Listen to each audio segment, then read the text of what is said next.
Ma'am, una, ano po yung pangalan natin, edad at taga saan po?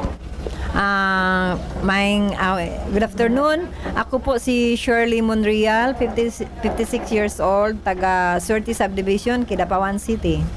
Ma'am, ano po ang masasabi ninyo tungkol sa ginanap na physical, emotional, mental, and financial rejuvenation program ni multi-awarded inventor Doc Edgar Delibo dito sa Kidapawan City branch ng Doc Alternatibo?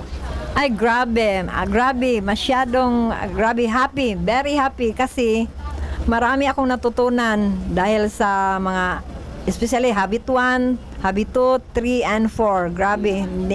Parang dili mabayaran ng salapi ang kaligayahan. At saka swerte namin andito si Doc Ed Delibo kasi na open mind talaga kami from negative mindset to positive mindset. Pinood yun na. Ibig sabihin, ma'am, yung natutunan ninyo ngayon ay hindi nasayang yung registration fee ninyo na 500 pesos? Yung 500 pesos, grabe, parang di talaga masayang. Marami akong natutunan, i-apply ko sa pamilya ko, at saka yung negative, talagang negative na tao ako, na i-try my best talaga na maging positive mindset ako. Sa tingin ninyo, natulungan ba yung tamang landas ng pamumuhay ng isang tao? Sa sinasabi ni Doc Ed, natulungan talaga, kagaya namin na misinformation at saka yung hindi namin alam paano gumamit. So marami kaming natutunan at saka hindi talaga sayang, hindi sayang yung bayad na 500 pesos kahit 1,000. Ngayon nakikita ninyo yung magandang oportunidad at future na rin nyo sa buhay. Oo. Yung oportunidad at saka future sa buhay, talagang sure ball talaga. Sa advice ni Doc Ed Delibo, yung may-ari ng Doc Alternatibo, talagang na positive mindset ako. Ma'am, paano naman kayo natulungan ng Doc Alternatibo simula nung nakarating kayo dito? Yung sa Doc Alternatibo, natulungan talaga ako kasi yung member ako sa livelihood for 2 years na ngayon, at saka yung health namin, buong pamilya, wala na kaming yung lifestyle namin nagbago talaga. Wala na yung mga synthetic at saka yung mga pagkain na maraming chemicals. Nag-change kami sa normal or organic na mga pagkain at saka yung mga gamot na galing sa Doc Alternatibo.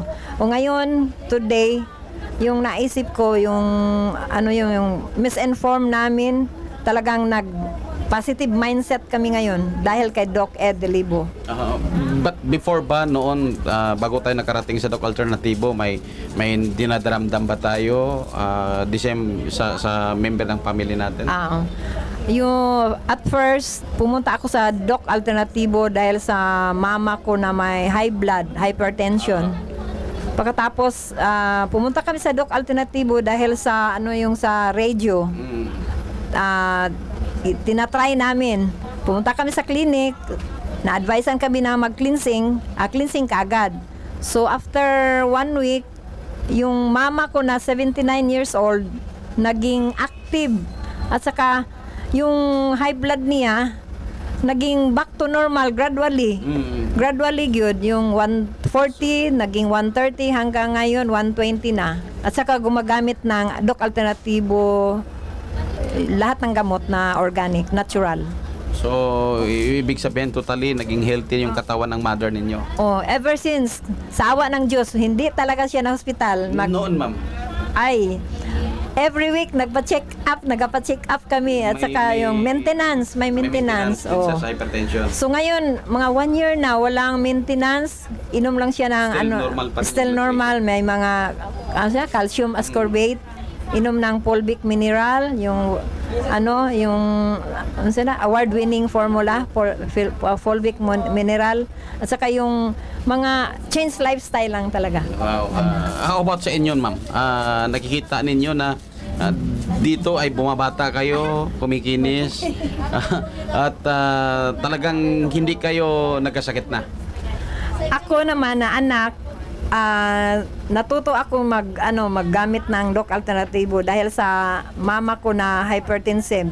Ngayon, kahit 56 years old na rin ako, active at saka gumagamit ng Doc Alternativo na mga pagkain, at least hindi ako nagkasakit at saka active, energetic pa rin. Ma'am, sa mga hindi nakadalo, ano po yung mensahe ninyo para sa kanila? Sa lahat ng hindi alam at saka hindi nakadalo, try ninyo yung Doc Alternativo. Punta lang kayo sa clinic at saka may mga ano man dito, mga staff, matutunan at matulungan kayo. So, sa dili suwayan ninyo ang Doc Alternativo. Ma'am, maraming salamat, no? Dagang salamat kayo. Once again, sa mga nakikinig, ano po yung pangalan ninyo at taga saan? Ako po si Shirley Monreal from Kidapawan City, 56 years old.